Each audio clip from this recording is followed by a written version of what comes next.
Bonjour. Écoutons aujourd'hui la salutation de l'apôtre Jean à Gaius dans sa troisième lettre. L'ancien à Gaius, le bien-aimé, que j'aime dans la vérité, bien-aimé, je souhaite qu'à tous égards tu prospères et que tu sois en bonne santé comme ton âme prospère. Alors, réfléchissons à qu'est-ce que représente cette prospérité, qu'est-ce qu'elle est exactement. En premier lieu, c'est touchant de voir cette préoccupation de l'ancien, on imagine Jean, assez âgé, hein, qui avait peut-être 90 ans, et qui a autour de lui des personnes qu'il connaît particulièrement, qu'il apprécie, qu'il aime bien.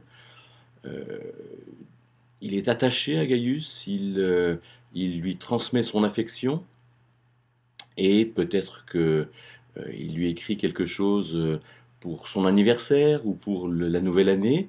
En tout cas, il lui écrit des choses qui concernent l'Église, mais il commence par lui dire quelque chose qui le concerne lui, que tu prospères. Et donc il commence par dire, je souhaite qu'à tous égards tu prospères, je souhaite. C'est comme une prière, c'est comme quelque chose qui est euh, adressé comme une prière.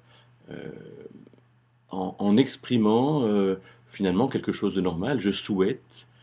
Et donc, si l'apôtre Jean souhaite que Gaius prospère, c'est donc que ce souhait est légitime, c'est donc que c'est normal qu'on prospère. C'est donc que Dieu, quelque part, nous a créés pour que nous prospérions. Dieu souhaite que nous prospérions.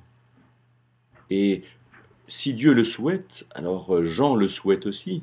Mais la grande question, c'est est-ce que Gaius le souhaite?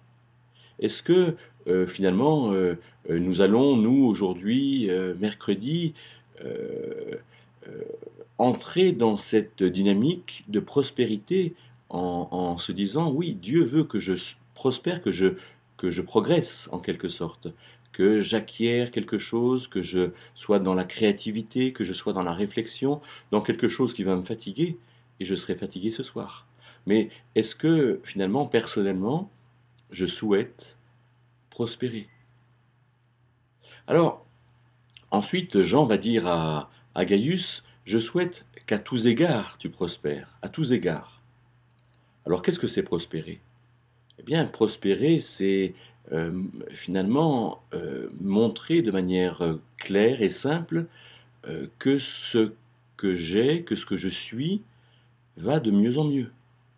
Non pas dans une compétition féroce, parce que je ne me compare pas, pas besoin de me comparer, mais par contre prospérer, oui. C'est-à-dire que je sois bien reposé, que je comprenne comment me reposer, que je sois bien habillé, que je comprenne comment finalement mettre quelque chose qui me plaît, que je sois intérieurement bien habillé dans mon âme, que ces qualités qui sont nécessaires, qui sont bonnes, qui me font du bien et qui sont des cadeaux pour les autres soient là. Prospérer. Prospérer, c'est finalement que tout ce que j'ai dans ma main, tout ce que Dieu me confie, eh bien que tout cela puisse être, entre guillemets, normal et aller dans le sens du progrès. Dieu m'a confié globalement deux choses.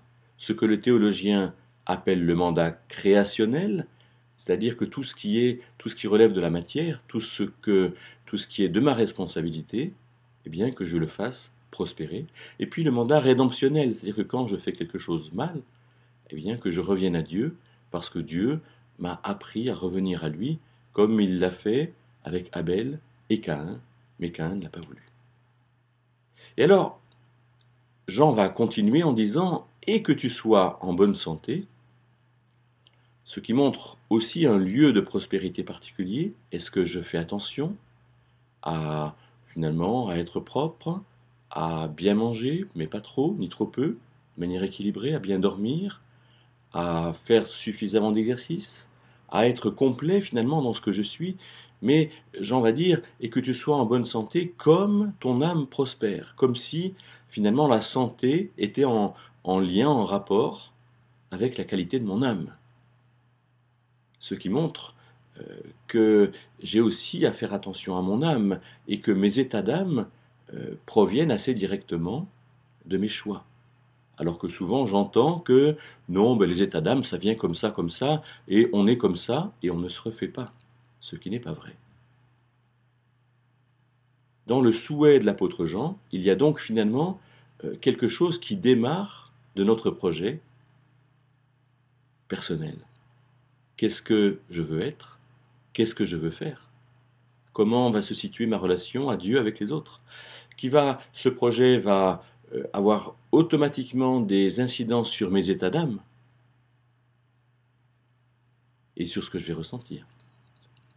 Qui va avoir des conséquences sur ma santé et sur ma capacité à prospérer. Eh bien que toutes ces réflexions puissent nous mettre en route pour qu'aujourd'hui, on puisse réellement aller dans cette dynamique de prospérité, ce qui est à la fois quelque chose d'agréable pour soi, un cadeau pour les autres, mais quelque chose aussi qui honore Dieu, dans la mesure où on lui demande aussi d'être le garant de notre prospérité.